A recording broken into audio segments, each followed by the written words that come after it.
Real है या fake, असली है या नकली, तो मैं पूरी कहानी आपको बताऊं। ये 3 तस्वीरें देख, इसी में पूरी कहानी है। आप बीच में देख रहे हैं, ये है स्वामी स्वरूपानंद, यही शंकराचार्य थे।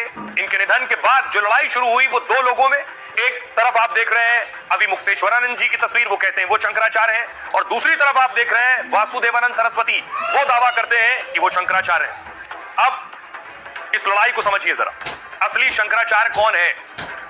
अभिमुक्तेश्वरानंद के शंकराचार्य बनने के साथ ही सवाल उठने लगे। दरअसल 11 सितंबर 2022 को ज्योतिष पीठ के शंकराचार्य स्वरूपानंद सरस्वती जी का निधन हुआ।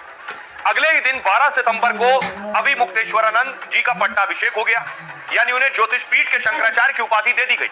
लेकिन ज्योतिष पीठ के ही कई संत और आचार्य विरोध पर उतर आए।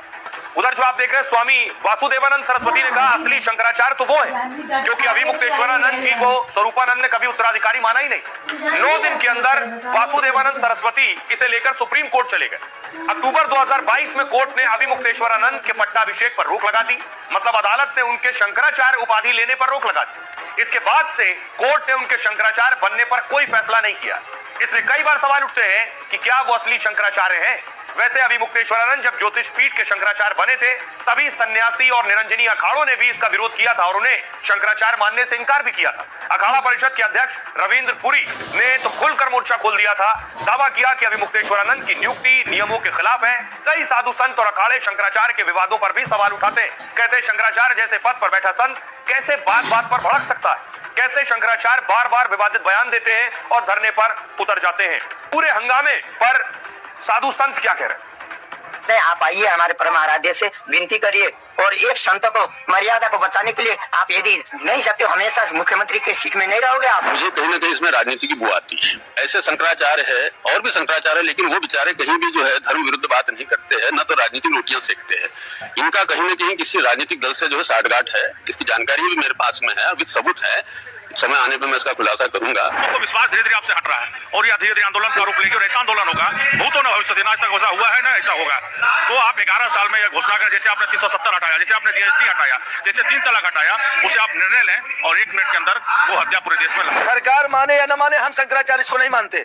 हाँ, बिल्कुल नहीं मानते। अगर हमारे परम पूजनीय वंदनीय अर्चनीय इस प्रदेश के जो मुखिया आदित्यनाथ योगी हैं, जो कि विकास पुरुष कहे जाते हैं, विकास संत, पूरे भारत में 170 देशों में उनका नाम चलता है, इनके ऊपर अगर कोई टिप्पणी करता है ऐसे संत के ऊपर, ऐसे गोरक्ष पीठाधीश्वर के ऊपर, तो हम लोग खुल के इसका विरोध करेंगे। शासन का अहंकार, ये सत्ता हमेशा नहीं रहती है, कभी अपनी सत्ता का दुरुपयोग नहीं करना चाहिए।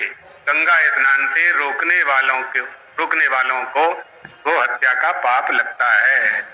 ये शास्त्र वचन है, मेरा वचन नहीं है। नहीं खड़ा हो गया है, विवादों के मतलब नहीं था उनको, वो विवाद उठे ही खड़ा कर दिए, उनको बस मीडिया बनना था।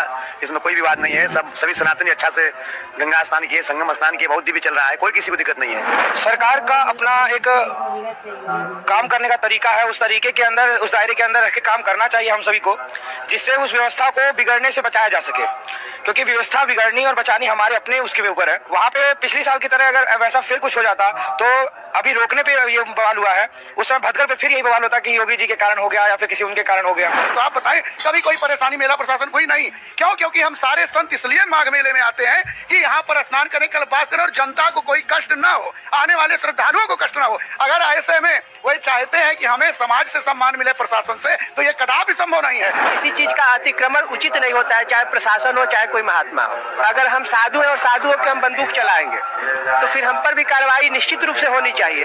परंतु अगर ये कार्रवाई बिना किसी अपराध के हुई है, तो निश्चित रूप से यह निंदनीय होना चाहिए।